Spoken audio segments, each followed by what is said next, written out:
sudah, tuh ibu terima kasih, tugas saya selesai. Mari kita menyembah Tuhan kalau gitu ya.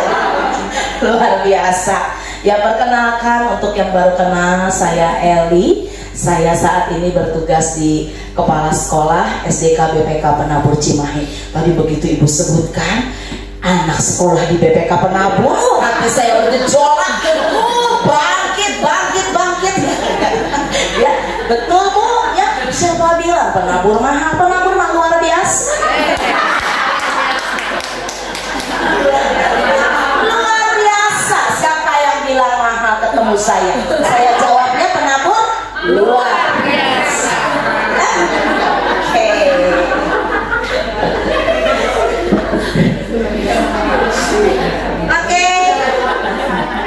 Saya mau mengucapkan terima kasih terlebih dahulu untuk ibu-ibu hebat ya, para pengurus POM ya, yang sudah mulai dari bulan Juli sebetulnya ya menghubungi saya, Ibu Purnama, terima kasih ya. Dalam perjalanan saya aduh ya gitu ya, terima kasih Tuhan, saya responinya seperti itu. Saya masih diberikan kesempatan oleh Tuhan untuk kita boleh sharing bersama-sama. Dan kalau bawa firman Tuhan, bacongannya pendeta, masih di sini ada yang pendeta, mungkin ada yang pendeta di sini? Ada? Ini ibu pendeta. Ya, ibu pendeta ada ya. Tapi betul kalau dilihat dari pengalaman ya, mungkin pengalaman ibu sudah lebih luar biasa dibanding saya. Tetapi ya, yang mau saya sampaikan, kita hari ini bukannya saya mau dengerin mau khotbah gitu ya, kita mau sharing bersama-sama ya. Saya mau membagikan apa yang saya dapatkan, apa yang saya alami, karena ya kita nggak bisa membagikan sesuatu yang tidak kita punya, yang tidak kita alami. Mau nyorek mau bagi kesaksian batur gitu ya. Apa yang kita alami dengan Tuhan, apa yang kita punya, itulah yang akan kita bagikan. Kalau nggak punya, banyak kudu mentah heula ya. Kalau kita punya, kita bagikan, rasanya itu bisa apa ya, ada kehidupan di dalamnya ya. Oke, fakta versus firman, ngeri kali ya. Nah tadi kalau dilihat coba ke bawah, katanya itu saya langsung buka aja dari firman Tuhan, biar katanya Kristen ya, kalau ketemu ibadah harus pakai firman. Yuk kita awali dengan firman supaya sah ya POM kita hari ini ya. Kita buka dari Ibrani 12 ayat 26 sampai 27. Tapi saya mau bacanya bukan saya, tapi kita semua baca dengan roh yang menyala-nyala, supaya api roh yang menyala-nyala langsung ngomong gini, wis ya, supaya membakar ya. Yuk kita baca sama-sama dengan suara yang keras ya, roh yang terbuka, supaya itu bisa langsung masuk di hati kita ya. Ibrani 12 ayat 26 sampai 27. 1, 2, 3. Waktu itu suaranya menggoncangkan bumi, tetapi sekarang ia memberikan janji. Satu kali lagi aku akan menggoncangkan bukan hanya bumi saja, melainkan langit juga. Ungkapan satu kali lagi menunjuk kepada perubahan pada apa yang dapat digoncangkan, karena ia dijadikan supaya tinggal tetap apa yang tidak tergoncangkan. Ya, saya percaya waktu tadi ibu siapa ya, Ibu Uta? Ibu Iren mengalami tadi kesaksiannya, juga nama lain hanya bumi yang digoncangkan, dia dong mengalami langit juga kayaknya mau runtuh ya. Dunia nggak semanis gula-gula say gitu ya. Pernikahan juga tidak seindah gaun pengantin say gitu ya. Walaupun saya belum menikah ibu. Puji Tuhan, berarti saya diproses lebih matang lewat kesaksian ibu, saya belajar. Terima kasih ya. Oke, slide berikutnya. Nah, ibu-ibu tahu juga nama ini, kalau ada yang nggak tahu saya akan ajak nonton YouTube ya. Ibu-ibu tahu ini apa? Ibu langsung yang suka tinju, gitu ya. Ring tinju, betul ya. Cuma saya nggak bawa sepeda hari ini ya. Ini ring tinju. Ya, ibu-ibu tahu kalau biasanya kalau di pertandingan tinju ini biasanya ada siapa saja ya? Apa sih yang berkaitan dengan tinju? Pasir. Yang berkaitan dengan tinju, peserta petinju lah ya kita bilang gitu. peserta udah kayak kalau pencapir peserta Bu. Apalagi Pramugari. pramugari itu aduh saya baru tahu di petinju ada pramugari. Halo. Pramugari pesawat apa? Pesawat tinju gitu ya. Perempuan yang biasanya bawa ronde-ronde gitu ya. Terus tadi apa tadi? Petinju, wasit, pelatih, penonton atau supporter. Iya, betul sekali. Ternyata saya ada di tempat yang benar. Ibu-ibu sudah tahu ya semuanya ini petinju. Nah, tapi Bapak dan Ibu, ketika pertandingan ini dimulai, siapa yang ada di situ? Yang ada di arena ini, yang ada di arena ini. Ketika tinju itu dimulai, siapa yang ada di situ? Wasitnya peserta tinju eta aja wasitna. Ya, pelatihnya ada di mana? Di luar. Mungkin istri tercintanya ada di mana? Di luar. Anak terkasih ada di mana? Di luar. Sahabat pena ada di mana? Di luar. Supporter yang suaranya banyak di mana? Di luar. Jadi yang ada di situ siapa? Wasit dan petinju. Nah, yang mau saya sampaikan adalah mungkin dalam kehidupan saya langsung ya nggak muter-muter karena tadi udah diambil itu awalnya, jadi saya bingung mau ulang lagi ya. Nah, sama dalam kehidupan kita sehari-hari tanpa kita sadari sebetulnya setiap hari kita itu ada dalam arena itu. Tuhan bawa ya, kita menghadapi fakta-fakta yang ada. Mungkin ada yang merasa tinjunya nih kayaknya faktanya berat benar gitu ya Bu ya, faktanya luar biasa. Nah, tapi kira-kira untuk kita menang di arena tinju itu apa yang harus kita lakukan? Mungkin nggak sih petinju nggak pernah dilatih ya, nggak pernah dikasih arahan. Misalnya saya tiba-tiba ya lawan Mike Tyson, ketahuan saya angkatan berapa ya, lawan Mike Tyson, langsung siapa ini Mike Tyson? Masuk, ayo dengan saya, mungkin nggak? Apa yang akan saya alami? Dalam hitungan langsunglah sudah ya. Tapi untuk bisa masuk siap dalam arena itu apa yang harus kita lakukan? Biasanya petinju latih dulu otot-otot yang asalnya mungkin langsing seperti saya ini ya, jadi berotot gitu ya. Minuman makanannya juga harus makanan yang sehat. Terus dia harus dilatih sama, dimentoring sama pelatihnya. Dan kalau kira-kira si petinju itu males-malesan, bisa nggak dia? Enggak. Saya ingat ya, dulu karena zaman dulu yang saya ingat petinju itu ya Mike Tyson ya, pertama kali langsung saya itu belum ada, berarti saya ada di bawah itu. Udah dia. Saya belum ada. Elias Pikal. Oh ya, Elias Pikal. Walaupun nama saya Eli, tapi saya juga belum pernah melihat pertandingan itu ya. Tapi yang sangat memorable untuk saya itu adalah Mike Tyson. Badannya gempal, hitam gitu, hitam manis gitu ya. Terus saya waktu itu kan dia menang ya. Waktu itu dia menang. Setelah itu kan kita lihat ya, gimana dia proses latihan. Gitu ya, nggak ada minum dulu, jalan-jalan dulu, nggak gitu kan.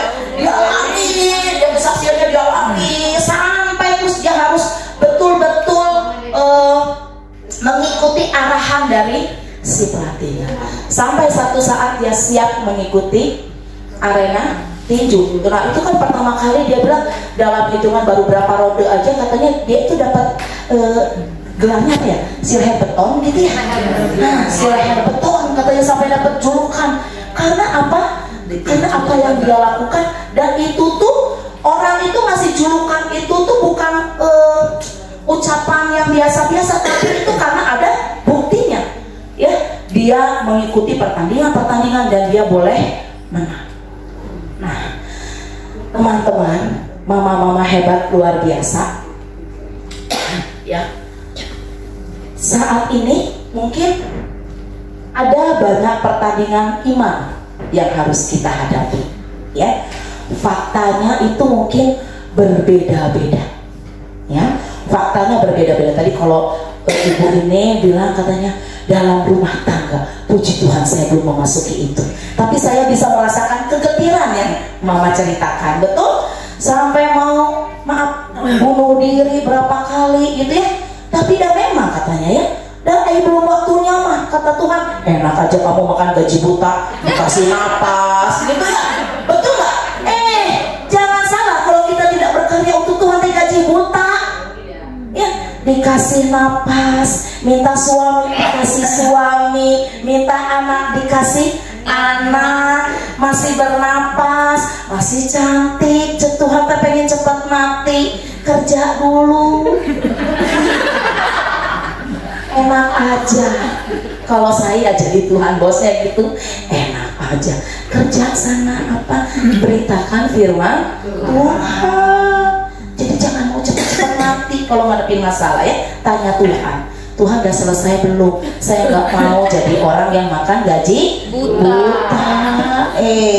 Jangan salah. Tapi biarlah kita menjadi orang-orang yang dipercaya Tuhan ya, yang bekerja, giat bekerja di ladang Tuhan, maka kita akan mengalami promosi naik level. Ibu, ini saya mah rumah tangga, ada promosi naon, dapur deui, ya, daster deui. Jangan salah. Promosi yang dari Tuhan itu berbeda-beda ya. Untuk ibu rumah tangga, jangan kira kalian gak dapat promosi. Ada promosinya apa? Menjadi ibu yang luar biasa. Ibu yang perkataannya itu bukan hanya perkataan biasa-biasa. Baru kalau bilang sama anak, Hena, kamu anak yang luar biasa, kamu anak yang hebat, mama percaya. Kalau sekarang kamu gak bisa, kamu tekun, kamu akan menjadi anak yang luar biasa. Si anak teh gak akan dengar dengan selewat aja. Tapi mama punya wibawa di hadapan anak. Anak bilang, cuma mama bilang anaknya langsung oh iya. Karena apa? Karena ada rupa Kristus di dalam kita. Yang gak bisa anak jadi nolak arahan dari kita. Itu teh promosi. Waktu datang sama suami, walaupun saya belum bersuami ya, saya teh suka dengar mama-mama kalau ke ruangan saya teh sama. Saya juga suka nyiapin tisu di ruangan saya dalam berapa waktu gitu ya. Miss Wida, tolong tisunya kurang. Kenapa? Karena ruangan saya itu menjadi ruangan derai air mata. Tapi saya berharap begitu keluar dari kantor saya ada sukacita ya. Jangan salah nih mau ke ruangan saya juga pakai ruangan penghakiman. Ruangan suka ada mama-mama gitu ya. Nah percayalah gitu ya, kalau misalnya gitu ya kita terus punya hati, ketetapan hati, mau terus dengar-dengaran Tuhan, dilatih oleh Tuhan, bekerja untuk Tuhan ya, mama-mama yang luar biasa walaupun hanya di rumah akan mengalami promosi. Promosinya apa? Ngomong sama suami juga ya, nggak jadi kudu urat yang asalnya segini. Latihan, mau latihan dulu Tuhan, latihan apa? Latihan otot apa? Otot kita suara gitu ya. Enggak ya. Tapi mungkin ngomong sama suami akan ada pemahaman yang kalau dulu mah terus bentrok, tapi sekarang waktu aku ngomong sama suami, aku bisa lihat suamiku bisa cepat paham. Ya, kami bisa bekerja sama membangun keluarga yang luar biasa. Itu promosi dari Tuhan. Ya, ibu-ibu diberikan kecakapan dalam berkata-kata. Ibu-ibu diberikan kecakapan dalam mengurus rumah tangga. Ibu-ibu diberikan kecakapan dalam bersosialisasi dengan lingkungan, memberikan dampak untuk tetangga, untuk tukang sayur, ya, untuk ibu-ibu yang sama-sama nunggu, ya. Nah itu teh juga promosi dari Tuhan. Jadi bukan hanya cuan gitu ya promosi, bukan, ya. Nah tadi untuk menjadi orang yang siap, ya, menghadapi setiap fakta yang ada, itu pastilah kita perlu latihan. Ya, latihannya apa? Bagaimana Bu latihan kita? Latihan yang harus kita lakukan adalah latihan mendengarkan firman Tuhan. Latihan mendengarkan, memperkatakan, dan mempercayai firman Tuhan. Kadang-kadang kalau di tengah-tengah gelombang gitu ya, gitu ya, rasanya teh firman Tuhan ngomong awalnya langsung, tapi Tuhan, kok kayaknya firman itu nggak sesuai. Tapi Tuhan, gitu ya. Ya bukan berarti kita nggak boleh berkeluh kesah datang sama Tuhan. Mending datang sama Tuhan daripada datang sama tetangga. Iya, datang sama Tuhan langsung dapat solusi. Datang sama tetangga dapat. Nah, kelihatan tuh yang suka cerita sama tetangga. Pengalaman ya, Shay. Ya, makanya datang sama Tuhan. Ya. Nah, saya juga pernah ngalamin ada satu titik terendah. Saya melihat fakta yang tidak sesuai dengan apa yang saya inginkan. Ya. Tapi bukan rumah tangga, ya, tenang. Jadi kalau saya cerita rumah tangga itu disahat gitu. Low battery, please charge. Please charge. Oke, jadi di tahun 2020 ya, saya ngalamin, saya itu anak bungsu, ya, saya anak bungsu, saya ngalamin saya itu ditinggalin sama orang yang betul-betul saya sayangin gitu ya. Saya ditinggal sama mama saya. Biasanya kalau anak bungsu itu anak yang paling deket sama mama. Enggak, jadi saya mah nyusu mah tetep nyusu, ngepel mah tetep ngepel gitu ya. Tapi yang paling deket biasanya, please charge. aduh, low battery. Ya, biasanya yang paling dekat sama mama. Nah, waktu itu mama saya masuk ke rumah sakit itu saya sedang tidak ada di Cimahi. Saya sedang tugas. Oke, thank you. Saya sedang tugas luar kota. Saya sedang bawa anak-anak waktu itu ke Jawa. Ya, saya sedang Low battery, please charge. Ya, kayak mudah-mudahan jangan distraknya, malah saya yang ke distrak situ ya. Oke, jadi saya mama saya sedang di Jawa, mama saya itu sakit gitu ya. Dan itu kakak saya, ini gimana ini? Udah lemes banget, udah gimana? Akhirnya saya bilang udah masukin ke rumah sakit. Masuk ke rumah sakit, saya di posisi saya harus tetap bekerja, tapi hati saya nggak tenang karena mama saya Low dibilang battery, udah please charge. lemes gitu ya, udah lemes, udah nggak bisa makan juga udah keluar, mukanya udah bengkak semua. Jadi waduh, gimana rasanya pengen langsung cepet-cepet pulang ke Cimahi, tapi itu tidak bisa karena saya harus menyelesaikan tanggung jawab saya. Nah, akhirnya waktu pulang saya melihat mama saya kondisinya sudah betul-betul kasihan gitu ya, jadi udah betul-betul parah, akhirnya harus masuk ke ICU. Dan singkat kata kami berdoa, saya dapetin janji Tuhan, saya dapetin firman Tuhan, tapi ternyata firman Tuhan itu yang saya dapetin itu enggak, saya dapetinnya mama saya sembuh, ya, tapi faktanya mama saya check out duluan, ya, mama saya pulang ke rumahnya yang sebenarnya di surga duluan, ninggalin gitu ya. Nah, mic-nya ya, ya. Mudah-mudahan suara saya yang keras ini terdengar walaupun belum diasuransi ya. Saya sudah tahu, makanya saya di depan. Oh gitu ya. Nah, jadi waktu itu mama saya meninggal akhirnya, tapi saya bersyukur saya punya keluarga rohani. Ya, saya punya keluarga rohani, saya punya rumah rohani, saya punya orang tua rohani gitu ya, yang membimbing saya. Jadi untuk saya tidak tidak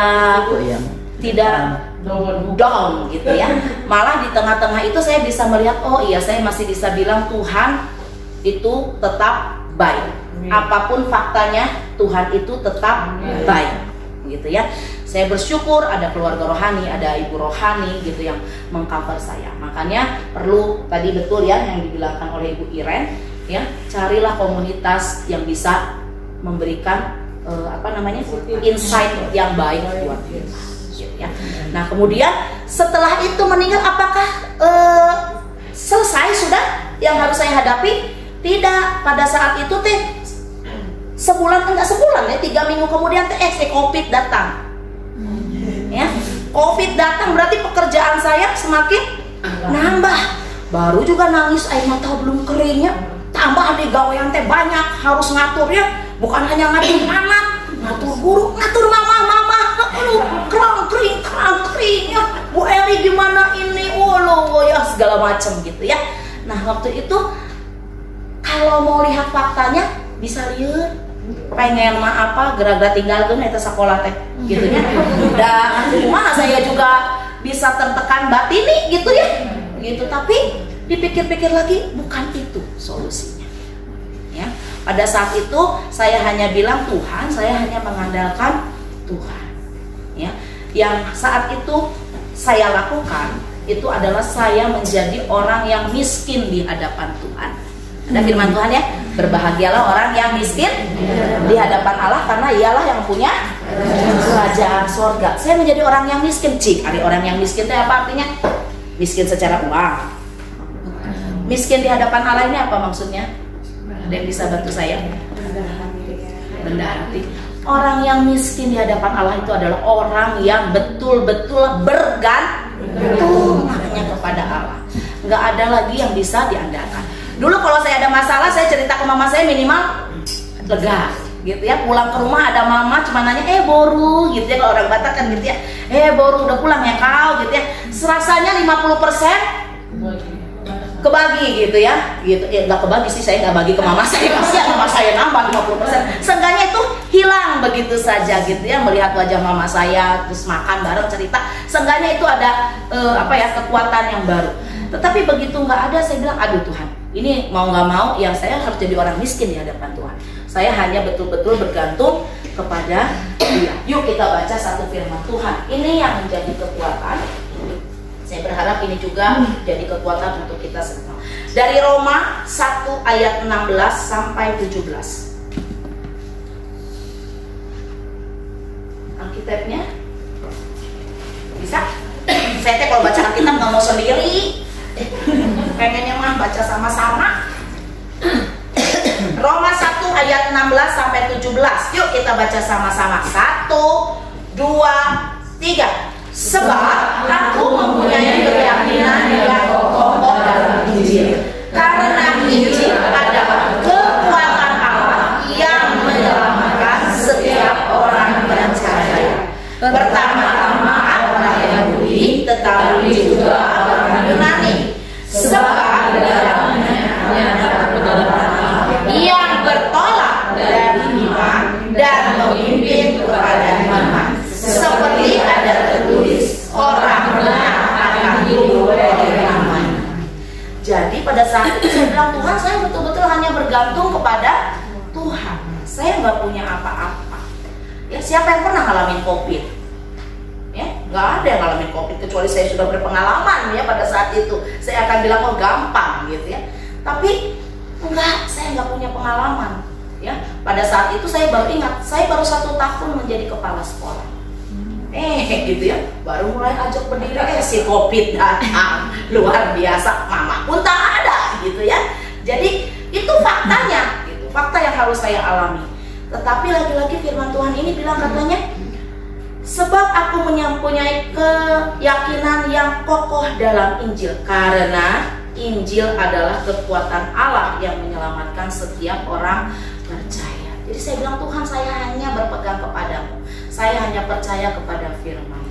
Waktu itu saya coba cari-cari gitu ya, apa ada aja waktu kita datang sama Tuhan gitu ya, masuk ke dalam persekutuan dengan Tuhan, berdoa secara pribadi sama Tuhan. Tuhan itu pasti berbicara kepada kita. Dan Tuhan itu nggak pernah mau berrahasia dengan kita. Ya, kita aja orang tua ya, kalau anaknya bingung kan pengennya segera sini mama tolong gitu ya. Saya juga bisa ngerasain gitu waktu itu, oh iya ya Tuhan. Tuhan juga punya hati ingin menolong saya. Ya. Menolongnya dari mana ibu-ibu? Yang menolongnya dari firman. Ya. Firman itu adalah alat komunikasi yang Tuhan pakai untuk berbicara kepada kita. Mungkin kita kadang bingung, Bu, Tuhan teh kayak yang nggak ngomong sama saya teh. Ya, kayaknya teh nggak ngomong, cek Tuhan. Aduh, ngomong teh bingung, atuh dah. Pakai firman, kata Tuhan teh ngomong teh ya. Tuhan ngomong tuh pakai firman. Tapi kalau kita nggak pernah baca firman, Tuhan mau pakai bahasa apa untuk kita berkomunikasi? Itu loh yang aku maksudnya, yang firman di sini. Aduh, dia udah pernah baca belum ya firman itu? Ya, walaupun Tuhan berbicara ada banyak cara, lewat hati nurani, lewat kesaksian orang gitu ya. Tapi yang maksud saya dibilang tadi itu fakta versus firman. Ketika kita mendapatkan firman yang dari Tuhan, itu bisa kita pegang. Itulah yang bisa kita pakai menjadi kekuatan kita untuk kita bisa tinju, pukul setiap fakta yang ada. Yang tadi mama bilang kesaksian, ini anaknya nanti kalau dioperasi matanya buta. Enak aja, Tuhan gak pernah menciptakan mata buta ya. Langsung pakai firman, ya Tuhan menciptakan, memandang segala sesuatunya baik, sungguh amat baik. Nih buta, no way, gitu kan. Kita bisa bilang gitu ya, no buta gitu kan. Tuhanku ciptakan semuanya baik. Kita bisa pakai firman itu. Kalau misalnya keadaan ekonomi gitu ya, ekonomi lagi seret gitu ya, kita bisa pakai firman Tuhan kan. Apa burung di udara aja dia pelihara, miskin ini juga nggak bisa benar ya, kamu nggak beas gitu ya. Udah apalagi uang sekolah karena tadi dimulai dengan uang sekolah, jadi saya ngomongnya uang sekolah ini misalnya susah bayarnya, tapi saya tahu Tuhan di BPK penabur anak saya karaoke gitu ya, jadi promosi daftarkan gitu ya. Sudah. Tapi Tuhan, ini keadaan ekonomi kok kayaknya nggak pas. Kita bisa pakai firman Tuhan itu, ya kan? Tuhan, burung di udara saja Tuhan kasih. Lah saya teh lebih dari burung. Bukankah Tuhan bilang, ini yang aku ciptakan ini mempunyai akal budi, aku pandang paling baik dari semua yang Tuhan ciptakan. Cik atuh Tuhan, ya kan? Kalau kita bisa ngomong gitu kan, pernah nggak ngomong gitu ngobrol sama Tuhan? Ih, kalau saya mah seneng dah ngobrol gitu teh, ya ngomong gitu ya, baru jadi kaca gitu ya. Tuhan, kalau ada fakta apa yang kurang enak gitu ya, kurang sesuai. Aduh Tuhan, beneran itu teh Tuhan. Ya, pernah nggak ngobrol gitu? Atau kalau datang sama Tuhan masuk kamar gelap-gelap, Tuhan, Bapak ini teh Bapak. Pernah datang sama Bapak gitu pakai protokoler? Enggak kan? Kita bisa punya akses yang luar biasa dengan Bapak. Nah, miliki konsep seperti ini. Jadi masalah apapun, ya kita bisa menambah kemenangan diri tinju itu, mengalahkan setiap fakta melalui apa? Firman yang kita terima, bukan firman yang asal cok. Ya, firman yang kita dapatkan ketika kita percayai itu akan membawa kita masuk ke dalam takaran iman. Makanya tadi firman Tuhan bilang katanya di ayat ke-17 ya.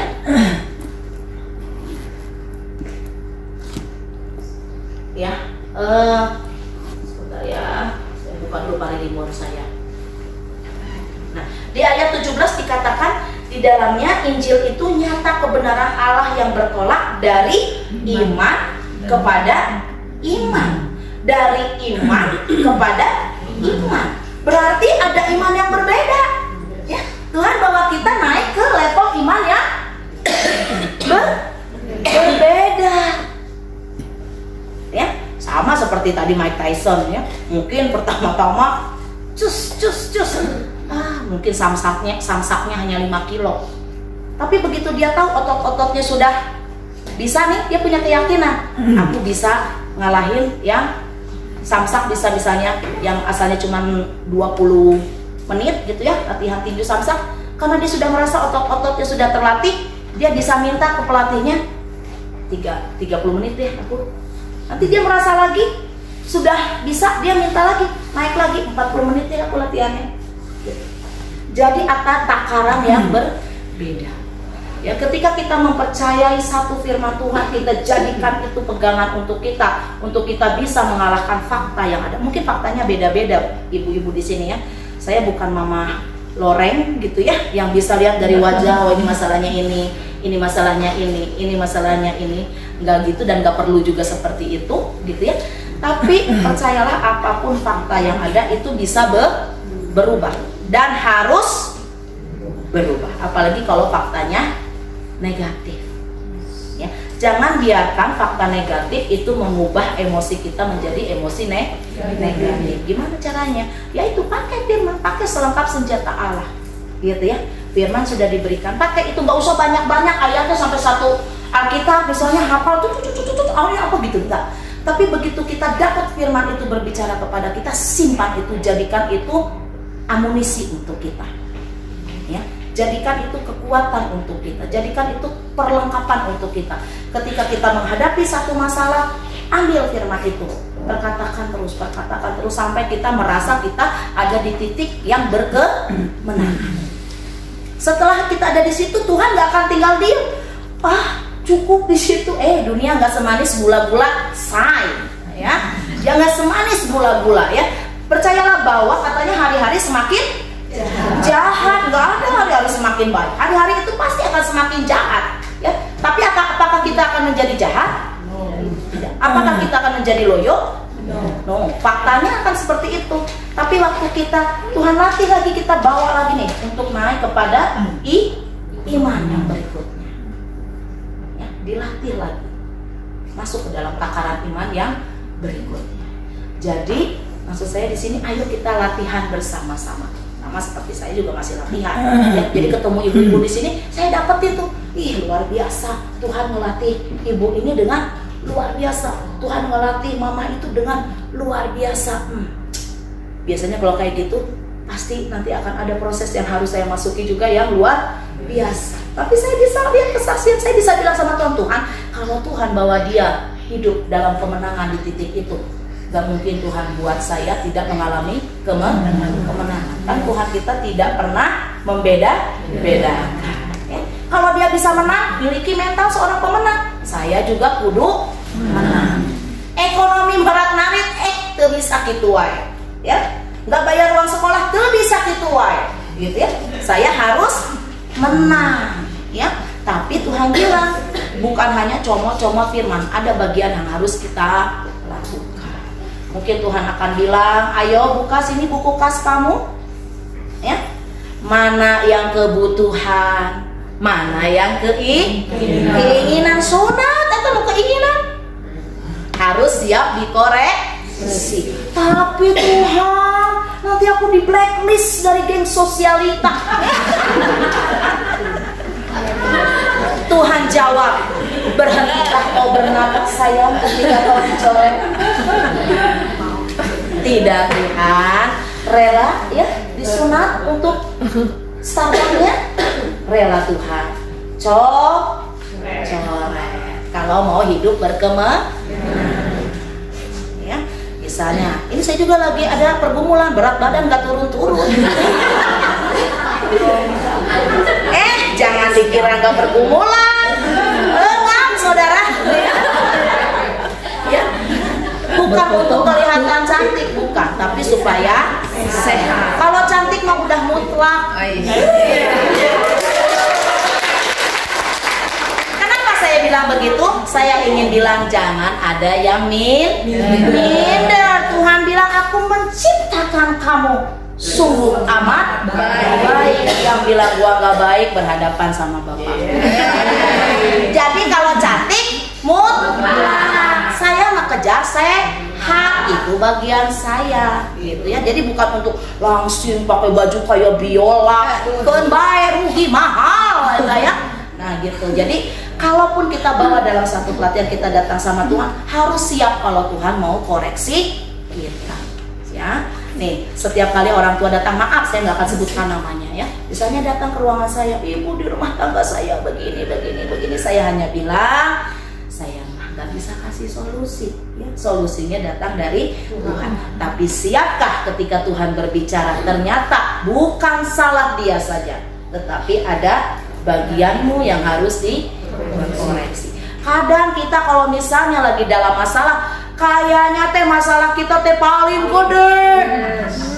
Ya, salahnya dia juga kalau di rapot juga mengguru. Kalau ibu-ibu jadi guru juga nanti belum tanya alasannya nol gitu ya. Karena banyak salahnya.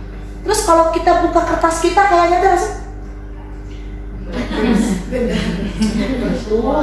Aku ramah, betul. Aku menjawab suami dengan lemah lembut, betul. Aku siap misalnya meladani suami dengan baik, betul. Aku bisa mengajar anak luar biasa, aku banget. Jadi begitu ngobrol sama suami, kamu mah banyak salahnya, aku mah banyak betulnya. Tapi kalau datang sama Tuhan, belum tentu. Tuhan teh dibalik, sombong, bertobat sama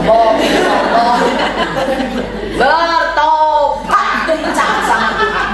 Berani ngomong lagi sama suami? Hah? Datang sama suami. Ini takut saya apa? Bertobat. Ya, seperti itu. Jadi miliki hati yang juga siap untuk dikoreksi ketika kita harus masuk dalam pelatihan. Ya, hidup kita ini mulai dari melek sampai merem itu adalah suatu proses pelatihan yang sedang Tuhan berikan kepada kita.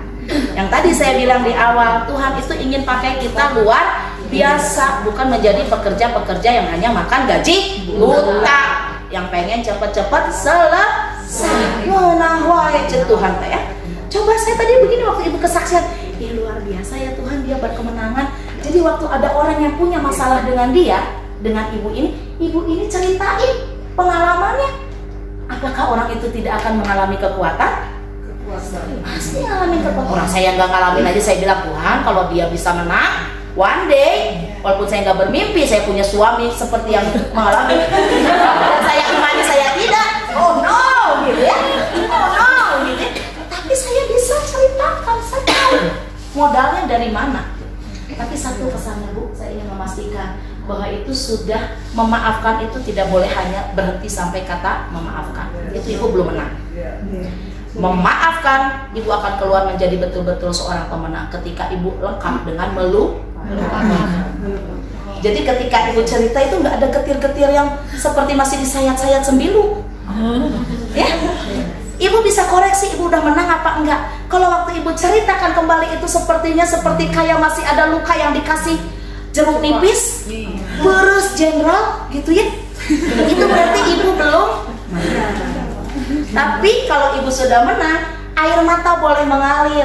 Tapi air mata itu bukan karena perih, karena diobok-obok. Tapi air mata itu adalah karena Tuhan, kalau bukan karena Tuhan, aku gak bisa lewatin ini. Air matanya harus karena itu. Saya percaya tadi air matanya karena itu, bukan karena jeruk nipis ya. Seperti itu. Nah seperti itu Bapak Ibu, nah ini ya ada anak tangga dari iman kepada iman kepada iman. Miliki sikap hati seperti itu. Tuhan bawa aku untuk aku melewati fakta ini. Jadi kalau melihat fakta negatif, jangan menghindar. Bahwa itu menjadilah latihan. Oh, waktunya aku memperkencang ototku. Gitu ya. Bahwa itu seperti yes, berarti Tuhan sedang siapin aku nih untuk aku punya masuk lagi ke musim yang baru, pelatihan yang baru. Berarti aku mau dikasih tugas yang baru sama Tuhan. Apa nih Tuhan? Jadi responnya seperti itu. Jadi bukan yang responnya ambil jalur ya, dapat masalah, ambil jalur potong pengkol ya. Kata Tuhan teh, sini. Gitu. Ada lagi mentok pasti dibawa di titik yang sama seperti anak sekolah. Nggak mungkin bisa naik kelas 2 kalau belum lulus kelas 1. Cek Tuhan terek muter ke mana gelis, harus lewat. Pasti akan kita ngalamin titik yang sama yang harus kita selesaikan. Jadi waktu menghadapi fakta tidak baik, jangan pengen mengkol, tapi hadapi, responi Tuhan, ini adalah kesempatan. Yes, ini kesempatan. Walaupun pada kenyataannya saya juga masih suka gitu. Ada fakta negatif.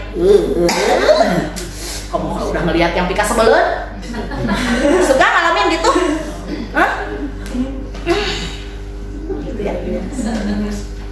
Gitu ya, coba ya. Gitu gak berubah-berubah. Senyumnya penuh kepalsuan, sukacitanya penuh kepalsuan. Tapi Tuhan teh nggak akan bisa Eli kayak begitu. Tetap kamu harus lewati ujian itu, ya. Tapi waktu kita bilang Tuhan aku mau masuk, itu Tuhan akan bawa masuk lagi ke naik tangga kedua, ya.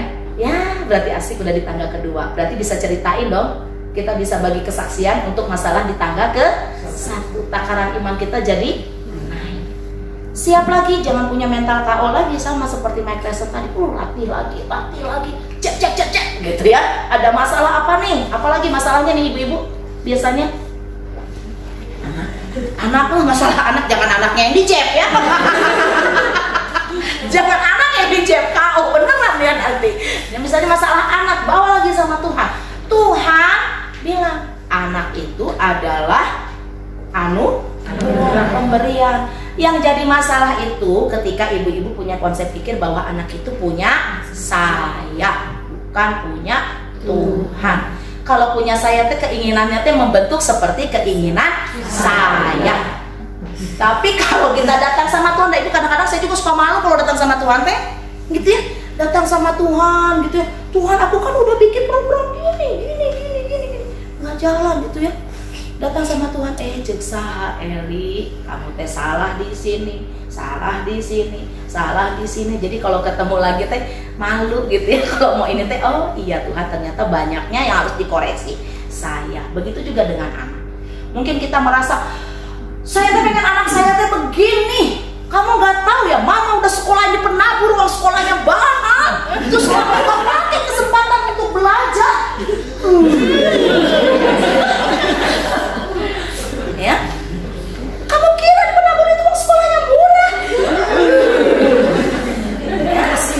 Belajar, belum kamu dilesin sama mama, les kumon, les bahasa Inggris. Berapa biaya mama yang keluarkan untuk hanya kamu? Kalau enggak mama bisa ke salon, mama bisa beli baju, tapi mama berkorban untuk kamu. Seolah-olah kita menjadi yang paling terzolimi. Datang sama Tuhan, pasti Tuhan bilang, suruh siapa? Itu maunya siapa? Nanya nggak sama aku, itu teh anak teh punya aku, bukan punya kamu. Nanya nggak aku maunya apa? Betul? Suka malu nggak? Sama Tuhan gitu. Kalau saya sih suka, aduh Tuhan bener ya. Tapi malunya saya itu membawa ke dalam cap lagi tadi, tobat. Gitu ya. Sama, mungkin itu tipsnya mama. Jadi untuk anak, mungkin keinginan kita baik ya. Tapi kadangkala ya namanya anak kan ngalamin pertumbuhan. Kadang kita tuh udah kayak guru kungfu ya. Jadi kalau kungfu kan gitu ya, pengennya semua ilmunya diturunkan seketika. Rek wadahna leutik, wadahna gede, pokoknya ilmunya semua harus turun. Sama seperti tanpa kita sadari kita ke anak juga begitu. Pokoknya keinginan mama semua yang baik turunkan. Pada saat itu kamu harus terima. Tapi tanpa kita sadari dia siap nggak menerimanya. Ya. Nah, itu kadang kita melakukan hal yang baik juga mungkin hasilnya kurang baik, itu fakta. Ya. Tapi kalau faktanya belum berubah menjadi sesuatu yang baik, jangan putus asa. Datang lagi sama Tuhan, ambil firman-Nya, bilang Tuhan, yang mana yang harus aku ubah? Ya, tapi pakai firman itu harus terjadi dalam kehidupan kita. Seperti itu mama-mama. Nah, nanti jadi suatu saat gitu ya, kalau kita ketemu lagi dengan mama Iren ini, Iren betul ya. Saya suka lupa karena yang lebih ingat murid banyak banget nama yang harus dihafal, bener ada. Sama mama Iren ini, jadi mama Iren udah bilang wajahnya udah begini nih, feel free gitu ya. Nanti orang-orang ketemu, kamu teh dulu ya 3 tahun yang lalu teh punya air mata teh kayaknya stoknya banyak, gitu ya. Kayaknya tuh stok air mata teh banyak, lucu terus. Baru dikasih tau apa kabar, ya. Apalagi kalau di tengah musim kemarau gini air teh aduh. Ya mate-mate Bu ya, jangan dikeluarin semua. Dan tapi gitu ya. Sekarang kalau lihat Mama Iren, luar biasa senyumnya manis. Kok ngeliat kamu teh adem. Suaminya gimana? Puji Tuhan baik. Jadi kalau ditanya suaminya gimana? Aduh Iren kalau meninggal suami. Nggak tahu suamiku. Nah, itu yang kita perkatakan hati. Begitu juga dengan anak. Waktu kita sharing belajar perkatakan yang baik. Kalau jadi nggak boleh curhat Bu Eli. Boleh hari curhat mah cuman lihat tempatnya, kepada siapa kita curhat. Dan kalau kata saya mah kalau yang negatif-negatif mah datang sama Tuhan, sama pembimbing rohani, sama keluarga rohani, itu akan lebih baik. Jangan curhat asal curhat. Ya tadi kalau curhat ke tetangga yang akhirnya bukan solusi, akhirnya ya. tobat ya, jangan lagi ya. Apalagi kalau rumah tangga ya kayak gitu lebih baik, udahlah datang aja sama Tuhan, curhat sama orang yang betul-betul bisa kasih solusi ya, menyelesaikan masalah dengan solusi, bukan menyelesaikan masalah dengan masalah ya. Jangan seperti itu ya. Oke, ibu-ibu siap untuk menjadi seperti ini? Ya, dia berkemenangan, dia memiliki takaran iman yang akan terus naik. Wajah kita akan berseri, nggak ada lagi nanti yang mutung-mutung ketemu. Kan kalau ketemu orang wajahnya senyum gitu enak ya? Ya, ketemu orang, hai kamu apa kabar? Kamu apa kabar?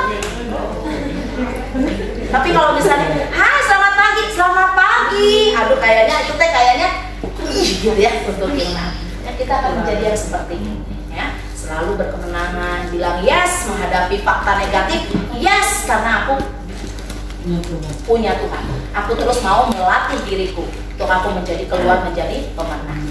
Ambil firman-Nya gitu ya, kalau saya bisa simpulkan, mari datang sama Tuhan, ambil firman-Nya, pakai firman-Nya ya, untuk kita bisa mengalahkan, mengubahkan fakta yang ada. Nah tapi jangan tunggu dulu ketemu fakta baru latihan.